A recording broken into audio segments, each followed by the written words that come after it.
अभी तक कुछ भी नहीं पढ़ा है आप सबने, या पूरा साल ऐसे ही बिगाड़ दिया घूम फिर के, मोमोज खा के, चिली पटाटो खा के? अभी भी आप सोच रहे हो यार हमारे 33 मार्क्स भी नहीं आ पा रहे हैं बायोलॉजी के अंदर? क्या अभी भी आप सोच रहे हो कि मैं पास हो जाऊंगा, फेल हो जाऊंगा? अब मेरा क्या होगा? टेंशन होना चालू होता जा रहा है। अभी तक कुछ नहीं पढ़ा, इतना सारा सिलेबस है, अब इसको कैसे कंप्लीट करना है?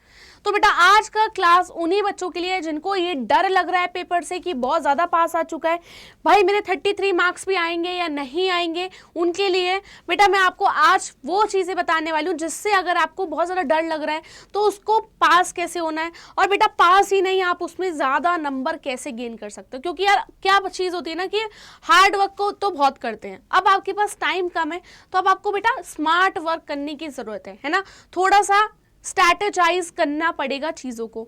जिनके बेटा 40 आ रहे हैं, जिनके भी 45 तक भी अटक रहे थे प्री बोर्ड के अंदर, तो बेटा आप लोगों को बहुत ज़्यादा मेहनत करने से अच्छा है कि आप लोग स्ट्रैटेजी बना के पढ़ो, कि आपकी बेहतर स्ट्रैटेजी हो, आप अपने अकॉर्डिंगली अपनी स्ट्रैटेजी बताओ कि मेरे वीक पॉइंट ये हैं, मेरा जो जहाँ पे नंबर कट रहा है यहाँ पे कट रहा है। जिनको ये भी नहीं पता है कि वीक चैप्टर कौन से हैं तो बेटा और स्ट्रॉन्ग कौन से चैप्टर हैं, तो बेटा आज की क्लास में सब कुछ बताने वाली हूँ, कौन से वीक चैप्टर हैं, कौन से स्ट्रॉन्ग चैप्टर हैं, कौन से आपको पढ़ना चाहिए, अगर आपके पास टाइम कम है तो आप इनको छोड़ भी सकते हो, है ना, और कौन कौन से इसमें इंपॉर्टेंट टॉपिक है हर चैप्टर में जो आपको कवर करना ही पड़ेगा। तो आइए बेटा शुरू करते हैं पहले यूनिट से, जो आप सभी को पता है, दैट इज रिप्रोडक्शन। रिप्रोडक्शन के अंदर बेटा आपकी 3 यूनिट्स आ रही है, human reproduction, sexual reproduction in flowering plants and reproductive health. बेटा ये पूरी यूनिट की अगर मैं बात करूं, ये कितने मार्क्स की बेटा? 16 मार्क्स की है, ठीक है। अब जिसने ये चैप्टर पढ़ लिया है वेल एंड गुड है, अब जिसने पढ़ा है और उसको याद नहीं हो रहा है, या सोच रहे हो कि इसमें इतना सारा कुछ है पढ़ लेते हैं लेकिन क्वेश्चन नहीं अटेम्प्ट हो रहे हैं, बहुत सारी दिक्कतें हैं ना। तो देखो अगर मैं बात करूं इस पूरे तीनों यूनिट के अंदर बेटा जी डायग्राम सबसे इंपॉर्टेंट है। अगर किसी ने कुछ भी नहीं पढ़ा, थ्योरी नहीं करी है, तो प्लीज लिख लो, आप इन तीनों चैप्टर्स के बेटा डायग्राम करोगे, डायग्राम बनाना सीख लो। भले ही आप लोगों को समझ में आ रहा है या नहीं आ रहा, बेटा डायग्राम भी बनाया होगे तो भी आपको एग्जामिनर नंबर दे देगा। अब तो आप यही कर सकते हो, जिसने डायग्राम्स बनाने सीख लिए, सब कुछ देख लिया है, वो बेटा क्या करें, जब आप लोग डायग्राम्स बना लो तो बेटा रिप्रोडक्टिव हेल्थ से बेटा बहुत सारे छोटे छोटे से क्वेश्चन बनते हैं, 2 मार्क्स के बन जाएंगे, इससे 1 मार्क्स के बन जाएंगे। इसके अंदर कुछ शॉर्ट फॉर्म्स हैं, जैसे कि IU है, AI है, आर्टिफिशियल इंसेमिनेशन है, गिफ्ट क्या होता है, जिफ्ट क्या होता है, इन सब की बेटा फुल फॉर्म देख लेना। आपको इन तीनों चैप्टर में से मुझे पता है सबसे ज्यादा मुश्किल अगर मैं बताऊं आपको सेक्सुअल रिप्रोडक्शन लगता होगा, तो आप लोग बेटा इसके डायग्राम्स कंप्लीट कर लो, और इसके बाद इसमें भी जितने भी फीमेल रिप्रोडक्टिव पार्ट है, मेल रिप्रोडक्टिव पार्ट है, वो पूरा का पूरा कर लेना, ठीक है। आपको इतने मार्क्स मिल जाएंगे और आप डायग्राम भी बनाए कि आप पास हो जाओगे। अब आप एट द मोमेंट तो यही कर सकते हैं, बाकी यार आप सभी को पता है जब बायोलॉजी का पेपर होगा उसमें बहुत सारे दिन का गैप है, 10 दिन का तो गैप है ही सबके पास, मैथ्स वालों के पास भी 10 दिन का गैप है।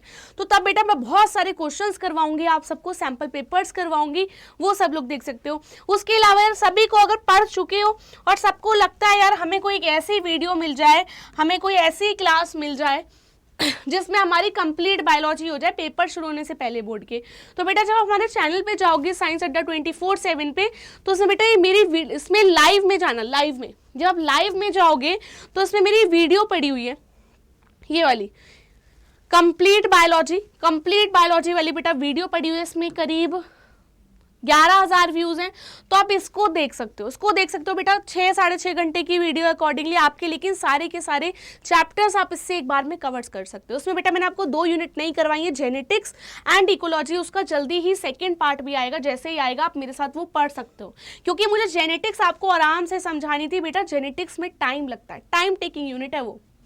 उसके बाद वापस लौट आते हैं अपने चैप्टर के ऊपर, तो ये रिप्रोडक्शन की बात कर ली, आगे बढ़ते हैं किसके ऊपर बेटा, बायोटेक के ऊपर, है ना।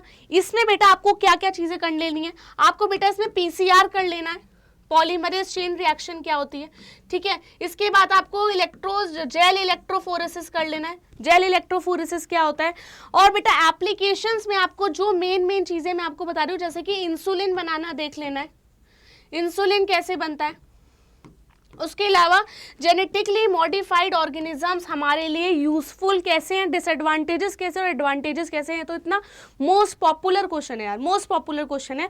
आपको इसके अंदर भी अगर ये भी कुछ पढ़ रहे हो प्रिंसिपल एंड प्रोसेस के, तो सारे डायग्राम्स देखने की कैसे कैसे double standard DNA opposite complementary के साथ है। एक बार बेटा इसको करके देखो। एप्लीकेशन वाला पार्ट तो इजी है, थोड़ा सा आपको ये मुश्किल लग सकता है प्रिंसिपल एंड प्रोसेस वाला, लेकिन अगर करके देखोगे तो हो जाएगा। ठीक है, आप इसमें से अगर कोई टॉपिक मत छोड़ना बायोटेक में, तो मतलब नंबर गेनिंग है, अच्छे आपके नंबर गेन हो जाएंगे।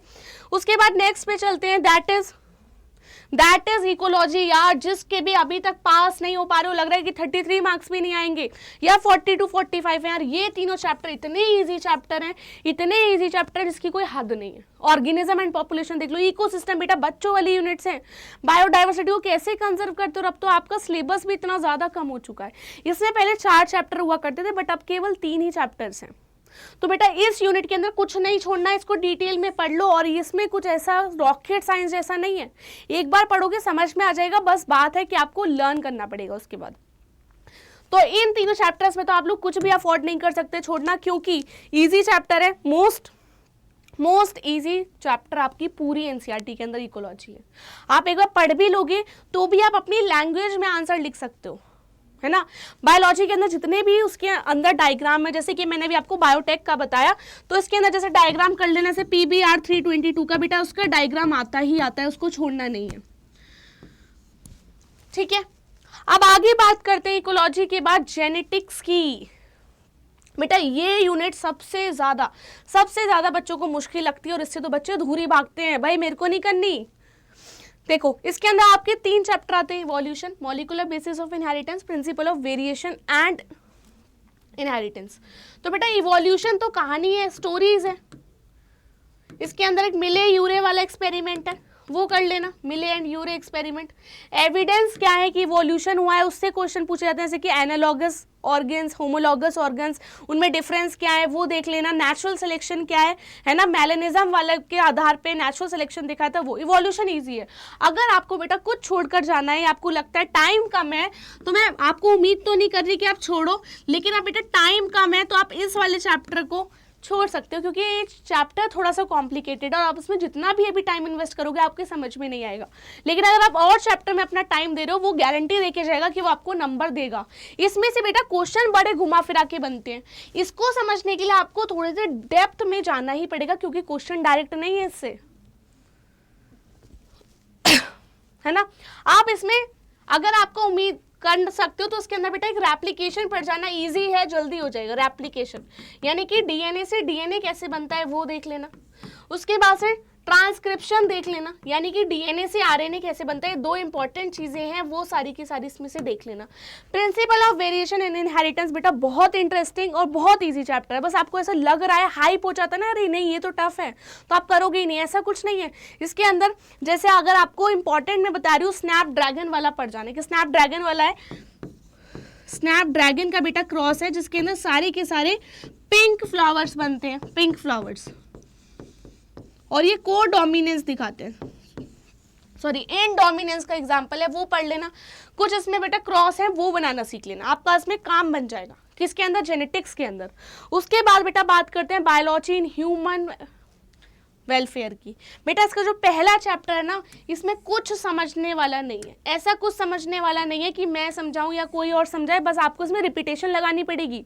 ये वाली बीमारी इससे हो रही है, वो वाली बीमारी इससे हो रही है। इस चैप्टर के अंदर आपको क्या नहीं छोड़ना है, एड्स नहीं छोड़ना है जी। एड्स से बेटा क्वेश्चन आता है, एड्स की cycle, malarial cycle and cancer, malarial cycle and cancer, ये तीनों चीजें पढ़ लेनी है। बाकी इसमें छोटी मोटी डिजीजेज है, उसके पैथोजेंस के उसमें नाम देख लेना एक बार।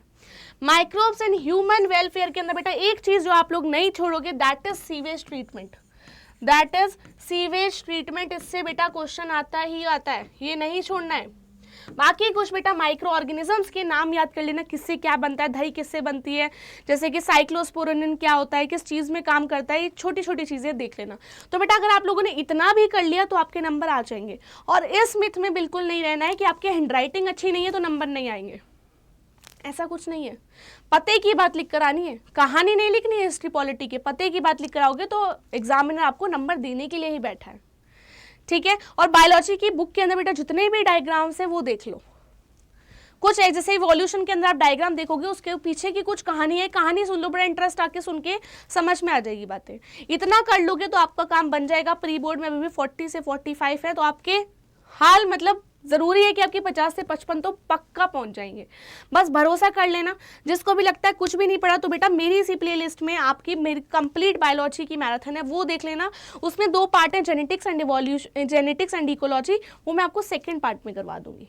तब तक के लिए बेटा मेरे साथ जुड़े रहो। जो भी बच्चे मुझे नहीं जानते हैं तो बता दूं, मेरा नाम साक्षी तोमर है और मैं आप सभी की बायोलॉजी एजुकेटर हूँ साइंस अड्डा 24/7 पे। तब तक अपना ध्यान रखो और आराम से पढ़ते रहो।